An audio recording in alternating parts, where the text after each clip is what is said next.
Hello po sa inyo mga kaibigan, kamusta po? At meron na po tayong malinaw na kopya nung CCTV footage na kung saan ay si Pulong Duterte po ay mananaksak ng tao. Malinaw na po itong kuhang ito. Meron pong kuha sa second floor. Bumaba si Pulong sa first floor. And then yun na nga po, nangyari na yung pangbubuli, pagbibigay ng threat dun sa tao. Panoorin muna natin mga kaibigan. Tapos opinion na natin, bibigyan natin ng opinion yung binigay na paliwanag ni Bayad Bay daw na kuno. May nagpaliwanag na daw po sa kanya mga kaibigan.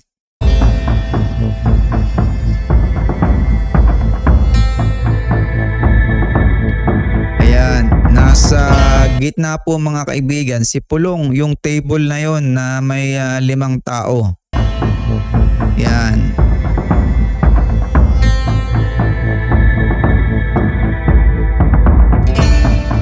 Yun, naturo po si Pulong naturo. Imagine niyo mga kaibigan, may asawang tao na to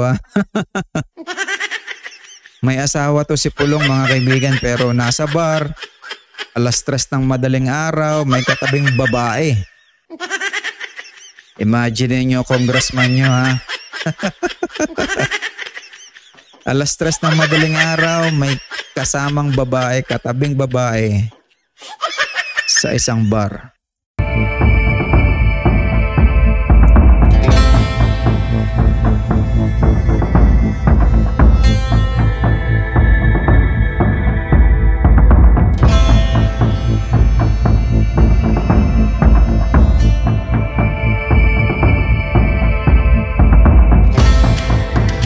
Yan, si Pulong po yung nagsasalita doon mga kaibigan.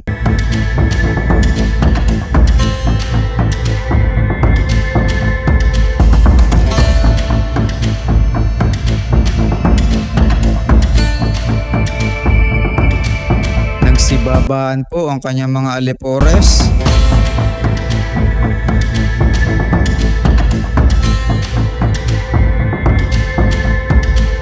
Huling-huli na mga kaibigan ang ating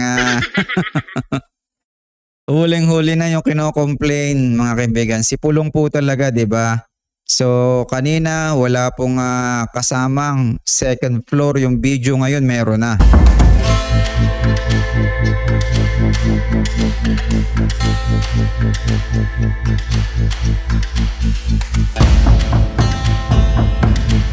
So ayan mga kaibigan, yan yung video po kanina na kung saan ay kinokompronta nga po ni Pulong Duterte yung sinasabing pimp, bugaw. So ayan mga kaibigan kitang-kita nyo talagang sinasaktan, may hawak na kutsilyo, hine-headbutt and then sinasaksak sa gilid mga kaibigan.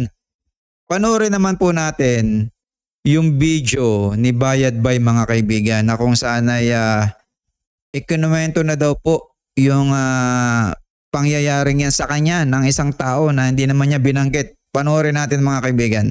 Sabi nga niya nandun siya nung mga time na yon. Ang kwento daw sa akin yan, meron daw inilalapit na mga babae sa kanya at pinaupo. May inilalapit na mga babae.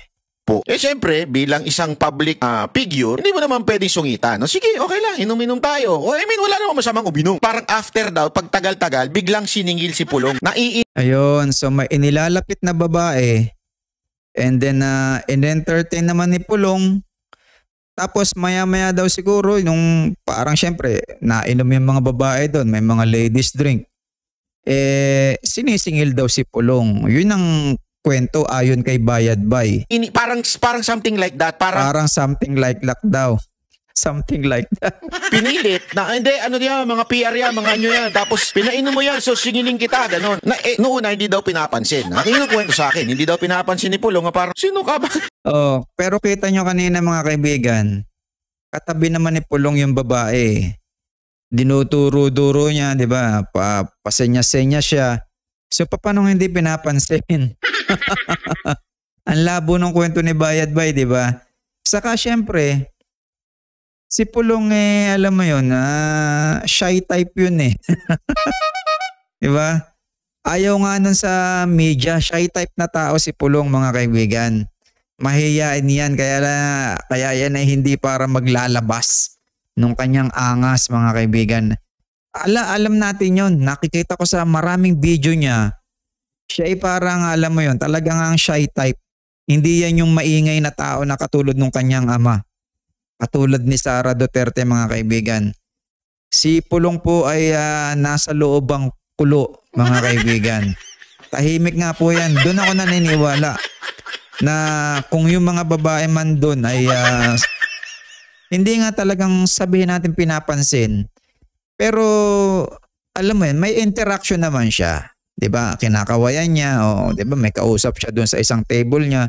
Ganon yung kanyang naging approach. Pero kung sasabihin ni Bayad Bay na hindi pinapansin, mali po mga kaibigan. Kasi kausap nga niya yung mga babae doon eh. Nilapitan niya nung huli bago siya bumaba. Akala ko, hindi, di ba? Parang may isip mo, may mga fans lang yan. Hindi naman fans, parang mga supporter yan, na mga Duterte. Oh, yun lang daw po yung parang pang-front supporter daw po ng mga Duterte, yung mga babae. Naupo nyo dyan, hanggang inaabuso na, yung para bagang inuutos-utusan na yung babae, gumawa ng something na parang doon na inis, di umano, si Pulong. Parang sa... So, ayun, lumalabas na si Pulong talagang tapat sa kanyang asawa mga kaibigan. Diba? Ayaw na nung may approach na babae sa kanya. Kaya nangyari ngayon, binaba niya siguro yung lalaki para sabihan daw, hey, hindi ko gusto yung ginagawa mo na parang pinalalapit mo sa akin yung mga babae, binubugaw mo sa akin. Ganon yung lumalabas mga kaibigan sa kwento nitong si Bayad Bay ha. Ayaw ni Pulong ng mga babae. Diba? Pupunta siya sa bar na parang dapat nasa sulok lang, walang a-approach na babae. Malabo yata yun mga kaibigan. Kanya, parang pinipilit mo yung mga babae na gumawa ng hindi maganda. Alleged po yun ha. So doon na yan, pinipilit daw yung mga babae na i-approach nyo si Pulong at alam mo yun, itis nyo, di ba? I-tempt nyo, di ba? Tuksuhin nyo. Ganon yung parang pinalalabas ni Bayad Bay. Daw si Pulong na parang sandali, pang-aabuso yan sa kababaihan. Kaya niya in-approach yung tao. Wow, napaka-concern sa babae. Pumira talaga nga pinapabangong magaling yung pangalan ni Pulong Duterte para alam mo yun concern sa babae. Diba? Concern sa babae na alam mo yang ganyan pinagtatanggol ni Pulong yung mga babae. Kaya lang mga kaibigan, ang problema ay ganito meron na po kasing kaso. Diba? Nag-file yung may-ari nung bar. Tingnan niyo mga kaibigan Papakita natin doon sa video. Itong video na to mga kaibigan. Video provided as evidence before the DOJ. May kaso na po sa DOJ mga kaibigan at ang nag-file itong lalaking mataba na to. Kung siya mga kaibigan tagilid doon sa pangyayaring ito, hindi po siya mag-a-apply ng kaso mga kaibigan. Walang mangyayaring kaso yan. Kung halimbawa mali yung ginawa niya, para ano pa magsampa ako ng kaso? Ako ang matatalo dyan. Ang totoo niyan, talaga pong tagilid yung si Pulong sa kaso. Kasi si Pulong talaga yung may kasalanan mga kaibigan. Di ba? Mali. Contrary do sa sinasabi ni Bayad Bay. Kasi pag ikaw syempre agrabyado ka, alam mong yung maling-mali, yung nakakomprontahan mo, magsasampa ka talaga ng kaso mga kaibigan. Di ba? Lalo pat meron pangbubuli, may grave threat. Most probably sasabihin ni Pulong yan kasi lasing na siguro mga kaibigan. Lasing na. Hindi naman talagang lasing na natutumba na. Lasing na mga kaibigan. Kasi umiinom-inom. Bar yan. Alangan ng mga kape ang inumin mo dyan. Diba? So dito may kaso ng naisampa. Ang talagang lalabas dito na katotohanan mga kaibigan, yung talagang totoong nangyari do sa sitwasyon na yan, may kasalanan po talaga si Pulong Duterte mga kaibigan. Kasi hindi magsasampa tong lalaki, kung sino man yung nagsampa ng kaso, kung siya yung talagang may pang-aabuso, 'di ba? Yung sinasabi ni Bayad Bay na inuutusan yung mga babae na mag-approach kay Pulong, ano mo 'yan, pang-aabuso 'yan. Hindi po mga kaibigan. Kasi wala talagang kasalanan ng iniisip ng lalaki dito. Wala akong kasalanan. 'Di ba? Ako yung agrabyado dito. Congressman yung kalabang ko. 'Di ba? Gaano kabigat yung laban ko dito? Siya kasi nga ang talagang may dito, may nangyaring hindi maganda. Hindi si Pulong yung nagawa ng maganda dito. Hindi pala si Pulong yung nagawa ng mali, kundi siya yung nagawa ng mali. 'Di ba? So nakakalito, 'di ba? Nakakalito pero talagang nagkaroon ng pagkakamali dito. Nagkaroon ng pang-aabuso si Pulong. 'Di ba? Kita mo sinusuntok, 'di ba? Binabalya, sinedbat. O magkakasama 'yan. Headbutt, balya, saksak sa tagiliran, may sipa pa nga daw yata eh. O tapos meron pa nga pagmumura sigurado. So napakadami. So pang-anim yung grave threat mga kaibigan. So talagang ang dito, magsasampa ka talaga ng kaso. Yan ang pinakahuling hantungan talaga ng niyan, pangyayaring yan. Ang nga dito, hindi gumawa ng mali yung lalaking binubuli kay Congressman Pulong. Dahil kung siya ang gumawa ng mali, alam niya yung sigurado na matatalo siya kasi congressman yung kalaban niya eh. Ang nangyari ngayon, alam niya na inabuso siya. Alam niyang siya ay ginawa ng mali. Kaya ayun, si Congressman Pulong ngayon ay may kaso. 'Di ba? Kaya mali yung sinasabi ni Bayad Bay na pinagtatanggol pa niya, pinalalabas pa niya na hindi tagapagtanggol ng babae si Pulong. Mali mga kaibigan. Kasi nga, nagsampa ng kaso itong lalaki, ibig sabihin siya yung agrabyado. Congressman ng kalaban mo, sasampahan mo ng kaso ng ganun katapang ka? Aba hindi, mahirap na laban yan kung ikaw mahina talaga ang mo mga kaibigan. Ebidensya mo.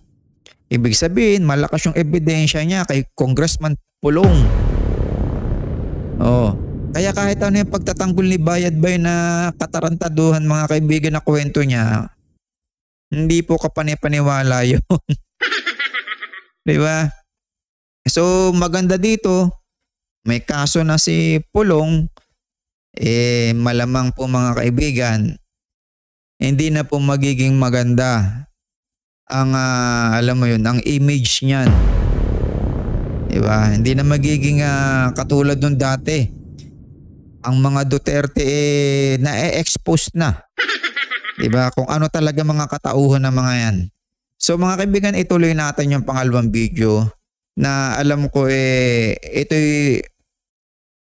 alam ko napanood nyo na.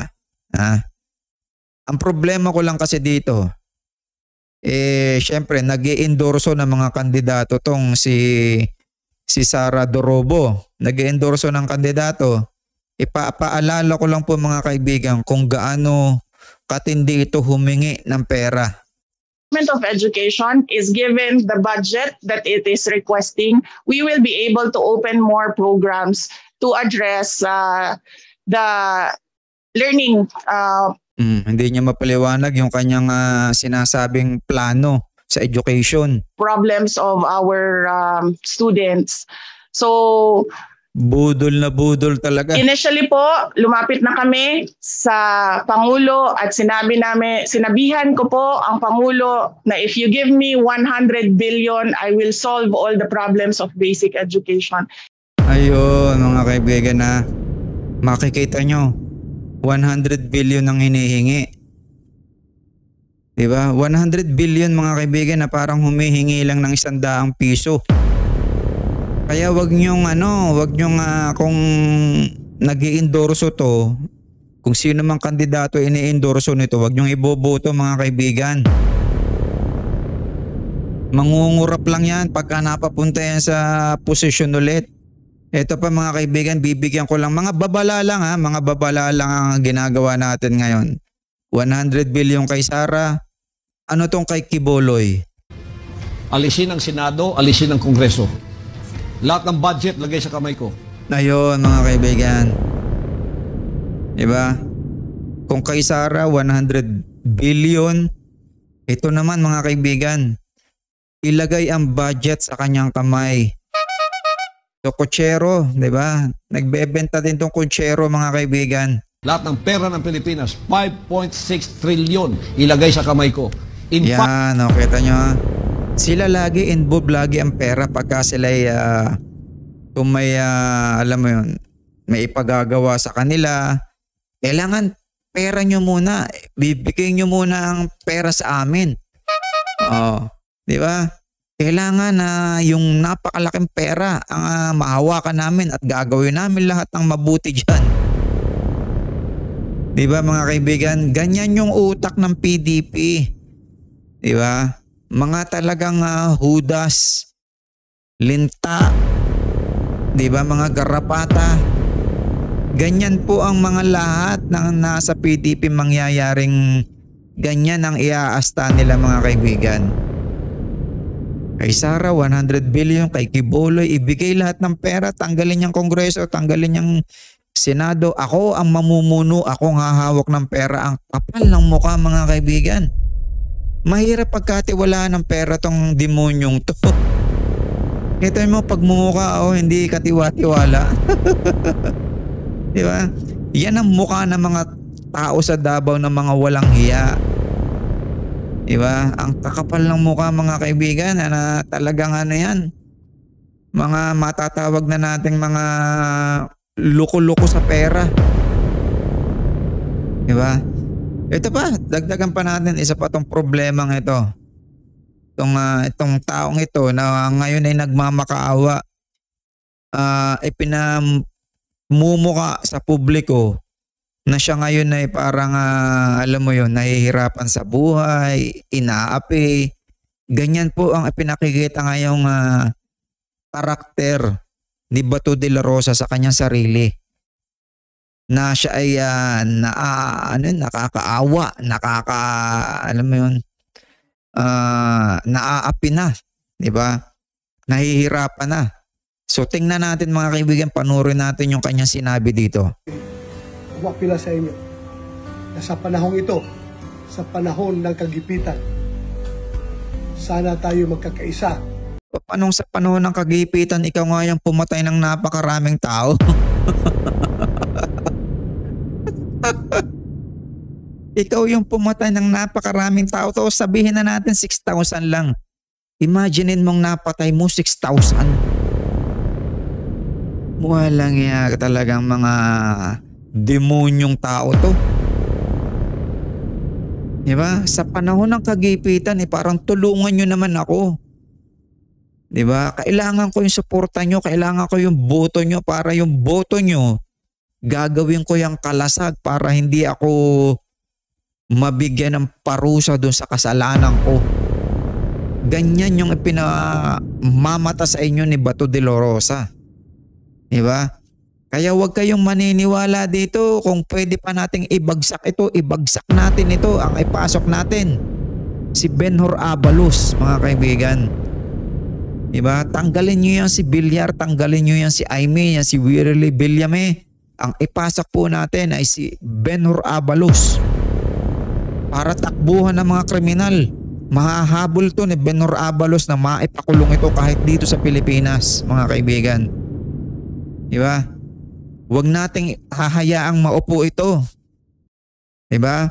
Hikayatin natin yung ibang tao na huwag iboto itong demonyong to. Ngayon ay nagmamakaawa, dati patay dito, patay doon. Para hindi mananaig ang puwersa ng kadiliman. Ayun, puwersa ng kadiliman. Si Sara Duterte gustong pumunta ng impyerno, si Duterte gustong pumunta ng impyerno. Ngayon, ang tatawagin yung puwersa ng kadiliman na yung kabilang side. Ang labo ng mga to. Diba? Ang labo. Tayo po'y magkakaisa na suportahan ang PDP laban. Vote straight, PDP laban. Loko-loko. Sana po tayo kakaisa, labanan natin ang pwersa ng kadiliman. Vote straight, PDP laban. Maraming salamat po. Sana po huwag niyong kalimutan Ayan mga kaibigan, sasabihin pa dito yung kanilang Panginoon. na palagi nating ipagdarasal Ano yung pagdarasal? Sino? ang kalagayan ng ating minamahal na Pangulong Rodrigo No. Duterte sa kanyang kinasapitan. Mabulok na siya doon. Di ba? Mabulok na siya doon. And then yung abo niya, pinakamagandang itapon yung abo niya sa China. Yan ang ganti ng mga Pilipino. Di ba? Padta rin yung buto ni Duterte.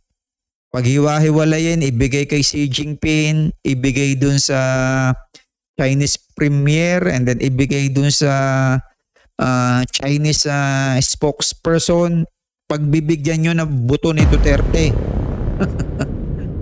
Walang dapat na mailibing na buto ni Duterte dito sa Pilipinas. Yan ang pinaka magandang mangyari mga kaibigan. Kasi traidor yan eh. Diba? Kita nyo ba yung si Pol Pot ng Cambodia? Nakalagay lang yun sa sa isang gubatan. Doon lang yun inilibing. Hindi walang pumapansin na tao sa sa pinaglibingan nun. Diba? So dapat ganyan yung mangyari kay Duterte. Wala dapat na abo o kung anumang parte ng katawan niya na maibalik dito sa Pilipinas. Kung maaari ipadala sa space. Diba? Ipadala na lang sa space yung abo ni Duterte mga kaibigan. Diba? Kung kung si Elon Musk magpapalipad ng kanyang mga rockets, alam mo yun, ikawit na lang doon yung kung ano mga Tupperware o alam mo garapon para unti-unting sumabo yung ni Duterte sa space. Doon na lang siya sa space. O kaya kung may probe na papunta sa araw, padala doon ng masunog ng tuluyan mga kaibigan. Diba? Nang wala nang maalaala ang tao tungkol sa kanya. Yan ang pinakamagandang gawin kay Duterte. Huwag papalikin dito. Ayan mga kaibigan, nagkaliwanagan tayo na malapit na eleksyon. Itong mga demonyong ito na nangangarap na bumalik sa kapangyarihan ay huwag po nating iboboto mga kaibigan. Huwag natin paniniwalaan itong si Sara Duterte na gusto ay 1 bilyon nang ibigay sa kanya. Si Kiboloy ibigay sa kanya ang lahat ng budget ng Pilipinas. Diba? Itong si Bato ngayon kitang-kita nyo ang pagmumuka. Ha? Mukhang karpentero na lang siya ngayon. Na dati ang kintab-kintab na sapatos, nagmamakaawa ngayon, naginigipit siya. Abay tama lang kasi marami ka namang pinatay na tao. Diba? So sana mabulok ka na rin sa malayong lugar, wag dito sa Pilipinas para hindi ka maalala. Itapong ka rin kung saan sa pinakakaibuturan ng China. Kung saan malalim na lugar sa China, doon ka ilubog. Diba? Sobra kayo mga walang hiyang tao. Diba? Hindi kayo dapat ibinabalik, hindi kayo binibigyan ng kapangyarihan. Mga napakawalang hiya ninyo. So dito lang mga kaibigan, usap lang, wag naman po nating iboto, suportahan to mga walang hiyang tao na to. Hindi po bubuti ang Pilipinas dahil sa unang-una nating ibinigay na mga taon dito, wala naman pong naipakulong na talagang nagdudulot ng malaking pinsala o korap na mga tao. Wala pong naipakulong yan mga kaibigan. Ang naipakulong nila yung walang kasalanan na si Dilima. Yung si Rappler mga kaibigan. Diba? Wala ding nagawa. Wala malang nagawang kasalanan kundi parang alam mo yun, kinokomentohan lang siya o pinatanggal ang Rappler. Ganyan po kawawalang hiyaya mga yan. Nung time na sila ay alam mo yun, nag-share lang ng anti-Duterte, ipinahuhuli din nila. Akala ba ninyo ngayon lang nangyayari yun? Hindi. Sila ang unang gumawa na nagpapahuli doon sa mga anti-Duterte. Itong si Bato de la Rosa, mga kaibigan.